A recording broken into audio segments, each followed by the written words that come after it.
Friday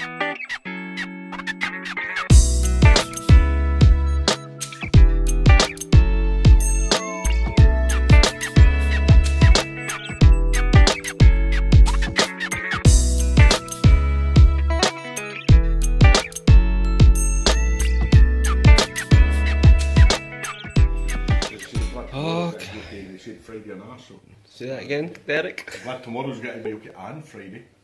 Yep, so B&B after, Kenny's getting into his brekkie. I'm a wee bit behind as per usual. Maybe just had a new trail name for me off the lady there when I was telling her my boots. Flipper. They called him Flipper.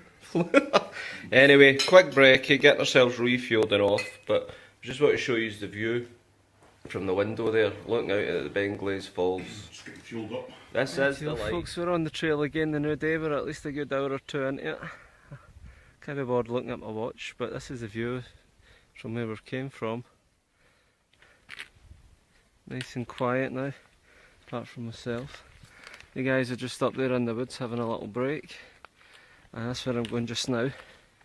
Still walking like a drunken penguin, thanks to my feet, but all is good. That B&B last night was just needed after 4 days, and 2 of them which were really rainy. A lot of people were complaining about yesterday, and I've noticed a lot more penguin walkers for the first time. So a lot of people are starting to feel it now. I'm like, well, join the club. I felt it from day one back there on Saturday, Sunday morning anyway.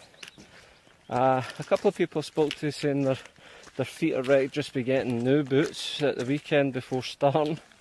Even I knew not to do that. But desperation was making me think to get a new pair of boots, maybe up the road at Tyndrum. But if they're not going to do me any favours, I may as well just survive and keep going with the ones I have. Dry them as best as I can at night, and just hope for the best the next day. But they're going to get wet anyway, they're wet already. But at least the weather's a bit better on my side. I'm just looking forward to a wee break. And Derek's doing his little video. Give us a wave! Time for a break. Hi everyone. Probably another good hour or so since I last spoke. We're still well into the journey. So I'm passing some lovely waterfalls and that, but the rain keeps coming on and off. And there's no point just keeping my phone coming out, plus I'm always behind the 2 guys anyway, due to the way my feet are and stuff, but all is well, it's settled, I'm getting on with it, no more to say. I just thought I'd get a wee bit more as we go through the woods now, because there's some lovely scenery here, and these are missing out on it all.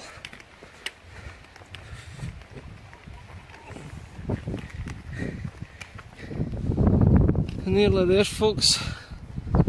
This is what I'm seeing on my right. I'll stop for a minute. This is what I'm seeing on my right. Turn around. There's Derek and Kenny up there. And what we're doing, we're walking across behind those trees over at the campsite. It's through the woods there, just below the hill. And that's where we're heading. There's some beautiful scenery all the same. So let's get going, folks. Well, that's us set for tonight again, just 2 miles or so short of Tyndrum. We're in a farm, we've got plenty of wigwams. As per usual, I'm looking for a name of the place because I keep forgetting. But we're up at the back here where I'll be lying, and there's a bed across from me, and basically like a square horseshoe shape. And you've got the door there with the fridge and the heaters on, so hopefully it'll help the boots and any wet clothing. Little light showers on and off as predicted, and but I would say from Benglaze to here it was definitely the most swampiest, with lots of muck and wet drenching. It could take you your foot deep in, you know. So. But it was probably the easiest part of the journey so far. The guys are just away down looking to see what they can buy for supper tonight. I think they're wanting a change from Mountain House foods. I've got some noodles and that left. I think I'll just have, because we had a big breakfast at the B&B before leaving. Only thing to report today, my feet as usual are wet. All the compeed plasters were put on are costing me an arm and a leg. Hopefully not literally, even though my feet are looking as if they could be getting sorted better. But like I've said already, I've accepted it, I'm getting on with it. 10 miles a day seems to be good. Yeah, I think the guys are coming back, but I've got a little bit of chaffing, I've got a bit of burning in my right thigh today. Vaseline's on. Other than that, it's been good. Here they are. Say hello! Hello! Hello! Yay! Right, we're going to get set anyway, and I'll speak probably in a bit later then. So, for now, goodbye. Right folks, it's dinner time. I managed to get myself a couple of buffalo burgers. There's a fine selection of rare cuisine, isn't that so? And what did you get yourselves, guys? Venison burgers and pork and venison sausages and stuff like that. Pork, venison, sausages and... No, is that right, aye? Well, right this way, it's meat and it's got to get eaten. Aye. I was tempted with the zebra burgers and the llama burgers, but I decided to go with some buffalo. By the way, Rowan... Dinner's been done, the burgers are away yet again. I'm just giving you a little overview of where we're staying. That's where we were in there having some fun. Showers, toilets were good. A little shop here on my left. That's where we booked in and we got the burgers. StrathFillan Wigwams.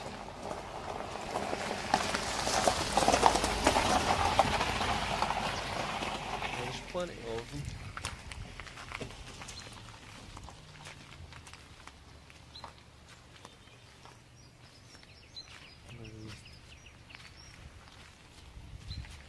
And the mountains behind me.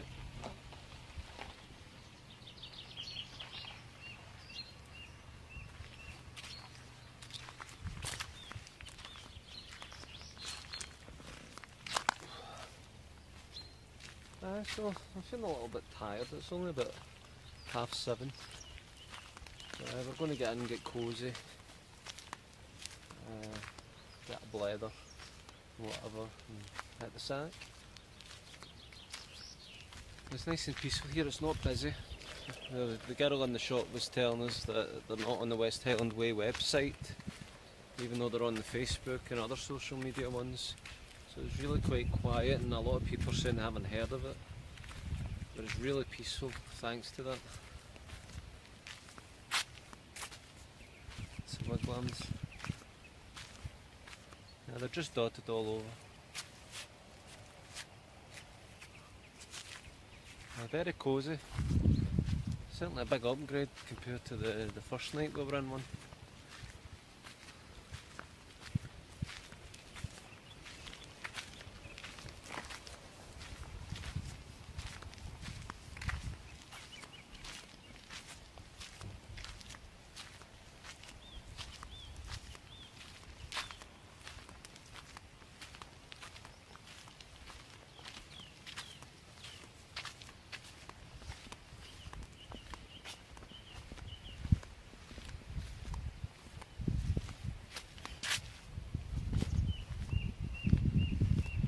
There's here, number 10. So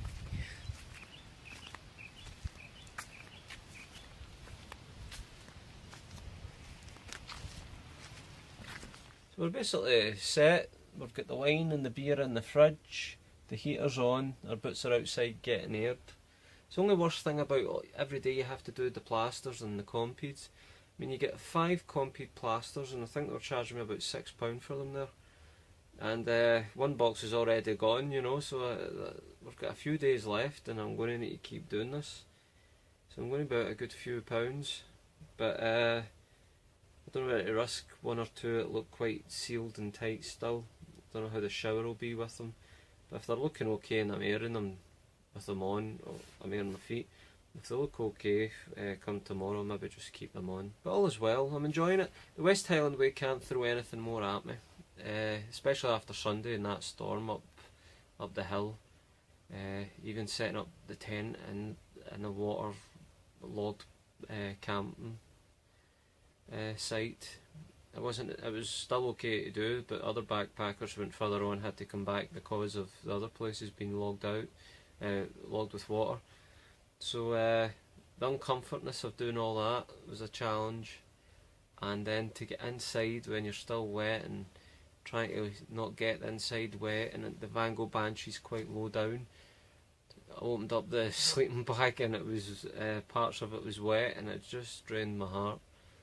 And I had a wee hour of feeling sorry for myself, and then I had to get on with it. But now it's like second nature to me. The guys keep going. I would come in and sit maybe for 15, just let my feet relax after the hike and things. But I'm pushed on with it, and I'm going to keep doing that because it's my own habit. Say I'll do it in 10 minutes, but I'm following the guys' examples and just getting it all done and dusted, and then you have all the time to relax without having to worry do anything later. So yeah, keep pushing yourselves if you are doing it. If these videos are making any sense to you and helping you, I would say keep pushing yourselves. Take care of your feet. Two things I've noticed is you can never have enough dry bags, and you can never have enough Compeed plasters and tape. Take care of your feet, and your feet will take care of you.